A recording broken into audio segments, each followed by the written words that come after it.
Well, good day, viewers. Welcome back to this 2012 Ford Transit Connect. We're going to change the wheel bearing this morning. Got the new wheel bearing over here. This is the SKF part number. And as you can see, one side of this wheel bearing has a magnetic reluctor on it. You can see how it holds that paper clip.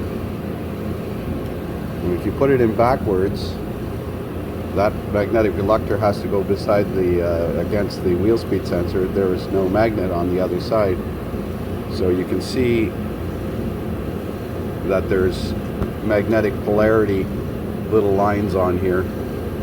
So I'm pretty sure the bearing was installed backwards, because if you watch the previous video, we have an electrical fault with the wiring. I think the wiring was spliced incorrectly, and then the bearing was installed backwards. So we're going to go ahead and replace this bearing this morning. So remove the brake caliper assembly. I left it all as assembly and did it at the bracket because it's all brand new pads and rotors, or pads and caliper. Remove the 32mm nut, remove the rotor. Now we're going to undo the lower ball joint down here so that we can separate the arm, pull it out, get the CV shaft out of the way. We're not going to take the knuckle right off. Going to try and do it right on the car with a hub tamer. So I like to use a ball joint puller rather than hammering on the knuckle or hammering on the control arm.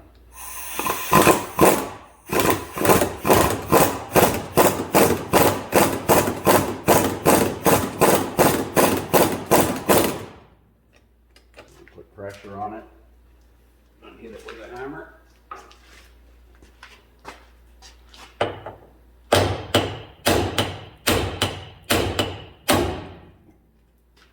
If you use a pickle fork, you'll damage the boot and you'll have to change the ball joint. That should be released.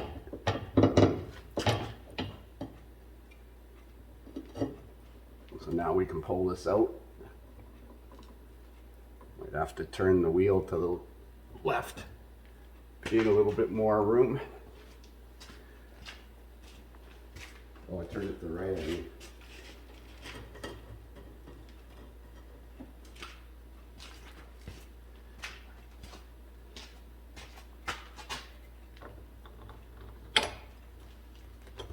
There we go.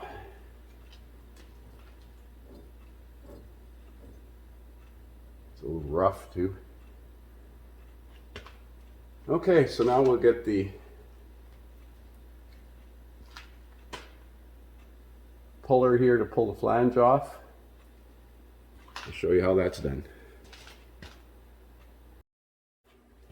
So here's the setup to pull the flange out of the bearing.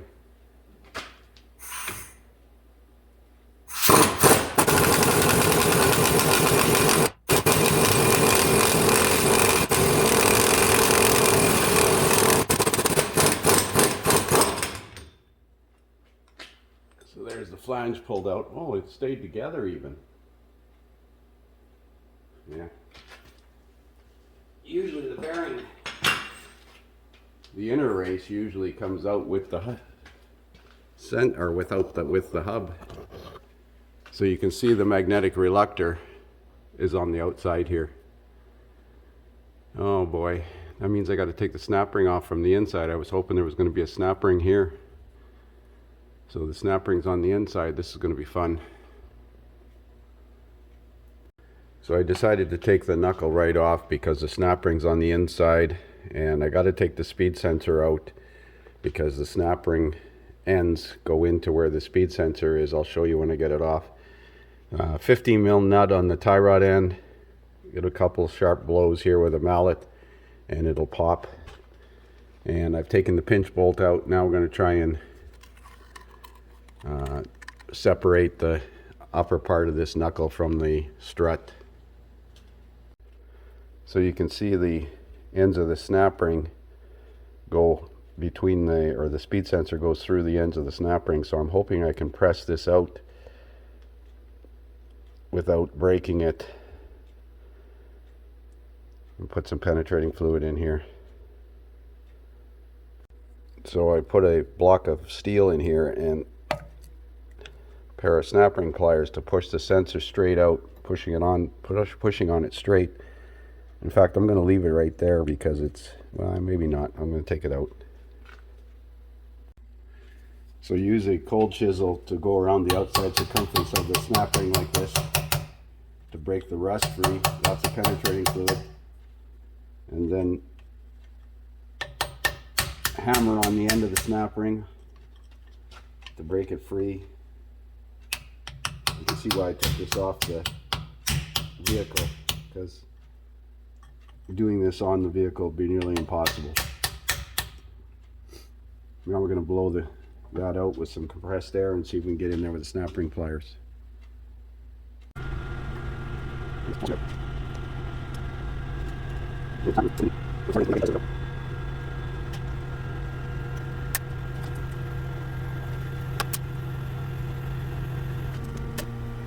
There we go. Once you get one side of it out, then you can work it out.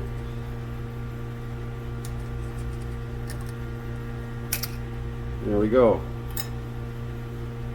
Now we got to press the bearing out. So here's the setup to pull the bearing out with a hub tamer kit.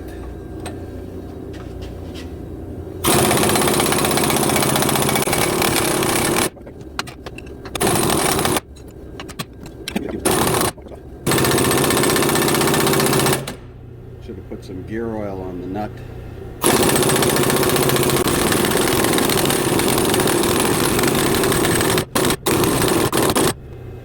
I don't think I've seen one this tight.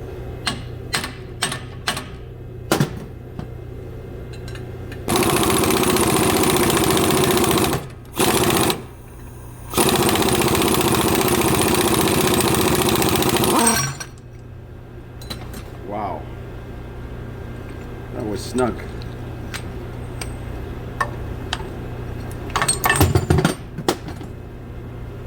Well, we clean this up now. Get ready to press the new bearing in. So make sure you clean the sensor bore out with a drill bit and clean the surface where the sensor sits with a Rolox sanding disc, and make sure the sensor slides in nice and free. So that's good. You had to remove this sensor to pull that wheel bearing out because the bearing comes out past it. Got the bore cleaned inside there and the snap ring groove cleaned. I'm just going to blow it out and press the new bearing in now. I might use the press to do this. So again, make sure that the magnetic reluctor is facing the wheel speed sensor. I'm using this Astra bearing tool. I'm going to press that in like that. I'm going to use the hydraulic press. Make sure that the insert fits inside the bore and you don't press it in there so that you have to press it back out. And the snap ring groove is clean. So we're going to set up on the press to do this rather than using the screw here, because I've got the knuckle off and I've got a press, so I might as well use it.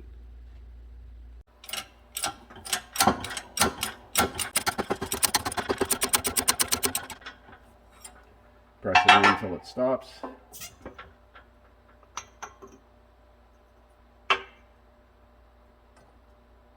Now we put the snap ring in the center of the snap ring wheel. The wheel speed sensor is.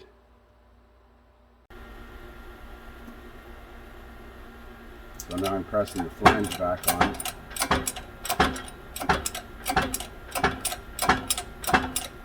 Make sure you back up the inside part of the wheel bearing with a backup tool.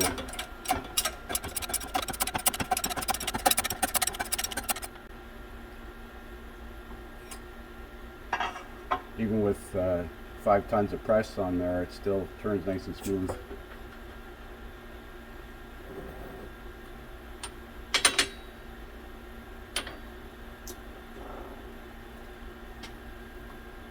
Okay, make sure the snap ring is open to the wheel speed sensor. And then we can reinstall the wheel speed sensor. So there's the wheel speed sensor reinstalled. You see how the snap ring sits on either side of the sensor. You have to remove the sensor And when you're pushing the bearing on, you make sure you're pushing against this surface here. And we're ready to reinstall the knuckle. I put some Never Sees in the strut mount hole. Let's get this knuckle back together. So there's the knuckle back on. I still have to torque this. It's 207 foot-pounds, but I'm going to put the rotor and the caliper on to hold the wheel from turning. These bolts that hold the caliper bracket on are 98 foot-pounds. This pinch bolt here is 74 foot-pounds and then 90 degrees. The tie rod end is 35 foot-pounds. And what was 111? Oh yeah, the ball joint nut down here is 111. I put Loctite on these nuts because they're lock nuts and I don't have new ones. This is just snug. Now I'm just double checking the polarity on this wheel speed sensor because it was hooked up backwards before. I think brown went to brown. Yeah, and it's got to go to white, but I'm going to double check my records. So I've added a couple of inches of extra wire here because this was getting shorter and shorter. Originally, and if you watch the first video, they had the wires crossed. The brown wire in the harness goes to the black wire and the white wire goes to brown. The colors on the molded side of the harness are not identified in the schematic, so we're gonna make sure that this works before I put this main heat shrink tube up, as I'm gonna heat shrink this whole entire harness after, but I don't want to do that until I make sure this works. Okay, so I'm going to go into the anti-lock brake system, and I've got the key on, and there's the check or the ABS and traction control lights are not on, so I'm thinking that the polarity is correct. I got the not current codes. That's from when I had the key on and I cut the wires.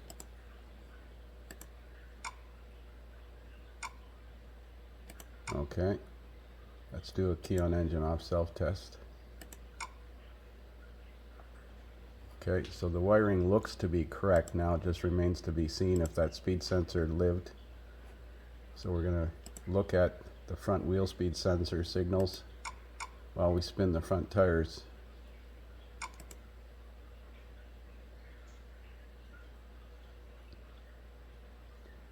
As soon as this data list pulls up,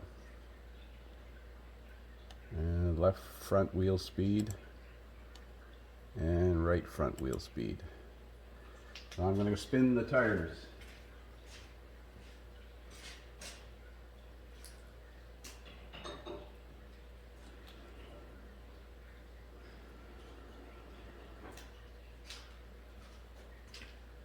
Beautiful. So let's finish putting it together. So this is how I torque the axle nut. 207 foot-pounds it says according to the spec.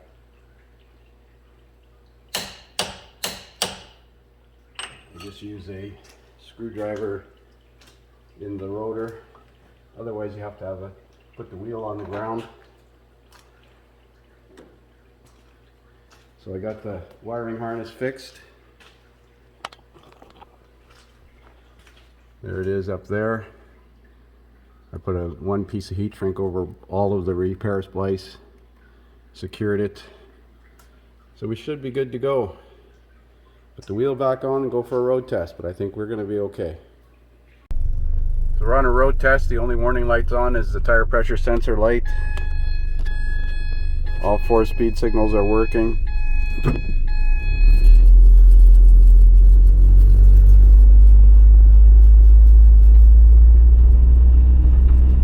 So 3 problems: missing fuse for power, ignition power to the ABS module, wires crossed on the left front speed sensor, and wheel bearing installed backwards.